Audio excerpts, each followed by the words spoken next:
Já paraste para pensar sobre como está o seu relacionamento com Deus, a sua caminhada com Jesus? Será que nós já fizemos em algum momento da nossa história com Deus uma autoavaliação sobre como é a nossa caminhada cristã? Será que sairia do resultado dessa prova, desse teste, dessa avaliação? Que nota nós daríamos para nós mesmos? Na sua carta aos Filipenses, o apóstolo Paulo faz uma autoavaliação. Ele diz que ele ainda não está pronto, não está acabado, não está perfeito, mas que ele prossegue rumo ao prêmio celestial. Sabe, eu acho que o apóstolo Paulo foi muito humilde quando ele fez essa autoavaliação. Coisa que falta muitas vezes em nós, porque nós temos muita rapidez, agilidade para avaliar a vida do outro. Nós sabemos qual é o defeito do outro, nós julgamos o outro. Nós olhamos para a vida do outro, nós sabemos o que está errado, como poderia ser consertado, o que ele deveria fazer. Nós temos um plano perfeito para a vida do outro, mas nós temos muita dificuldade em olhar para nós e enxergar aquilo que precisa ser mudado. Encontrar em nós o lugar da imperfeição. Perceber que nós precisamos ainda ser construído muito, muito, muito por Deus. Nós olhamos para a vida de Moisés e percebemos que sem a intervenção de Deus, Moisés não teria conseguido libertar o povo, muito menos conduzir aquele rebanho durante todos aqueles anos. Sabe, queridos, quando nós olhamos para a vida de Pedro, nós percebemos que sem a intervenção de Jesus, Pedro não teria andado sobre as águas. Nós precisamos de Deus na nossa vida, nós precisamos da intervenção de Deus, porque quando a gente tira o olho de Deus, nós somos como Pedro, nós afundamos. Nós somos como Moisés, incapacitados se Deus não nos der capacidade para fazer. Isso significa, isso aponta para um lugar de imperfeição.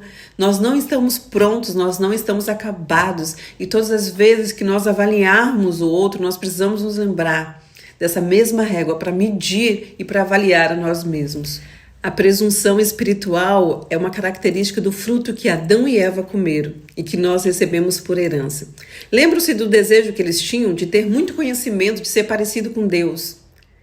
Às vezes nós nos portamos desse mesmo jeito. A presunção espiritual nossa é tão grande, que nós nos achamos autossuficientes.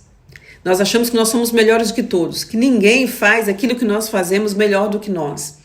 Que nós precisamos estar em todos os lugares, afinal de contas nós somos super poderosos. Que nós precisamos ter a mão em todo lugar, que nós precisamos dar opinião em tudo e que nós temos a resposta para todas as coisas. Por quê? Porque nós somos super poderosos. O pastor Hernandes Dias Lopes disse que a presunção espiritual aponta para a imaturidade espiritual. E eu concordo, eu acho que a presunção e a imaturidade, elas caminham juntas e revelam um caráter que precisa ser transformado ainda por Deus. Sabe por quê? Porque nós começamos a achar que nós somos donos de tudo, que nós somos insubstituíveis, que ninguém faz melhor ou mais do que nós. Nós começamos a nos achar super produtivos, né? E nós começamos a achar que nós somos deuses, mini deuses. Queridos, se Deus não tivesse colocado a mão na vida de Moisés, Moisés não teria sido quem ele foi. Davi não teria sido quem ele foi. Paulo não teria sido quem ele foi. Esther não teria feito o que ela fez. Isso nos mostra que nós precisamos de Deus, porque nós, sem Deus, nós somos incapazes. Tudo que há de bom em nós é porque Deus está em nós, porque se Deus sair de nós ou tirar a mão da nossa vida, nós não temos capacidades. Nós já falamos nesse tempo de propósito aqui sobre menos de nós e mais de Deus, mas eu creio que Deus, com frequência na carta de Filipenses, tem chamado o seu povo para esse lugar, sabe? Para nos revelar, para nos mostrar, para nós reconhecermos a nossa pequenez, para que Ele possa revelar a sua grandeza, não é a nossa grandeza, não é?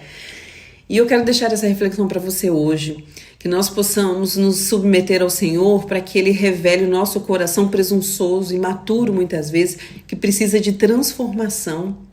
O que nós precisamos mudar na nossa carreira? Será que nós somos capazes de fazer como o apóstolo Paulo fez? De dizer, olha, eu ainda não sou perfeito, mas eu estou tentando, eu estou caminhando. Porque reconhecer faz parte também de um coração que está sendo transformado. Amém?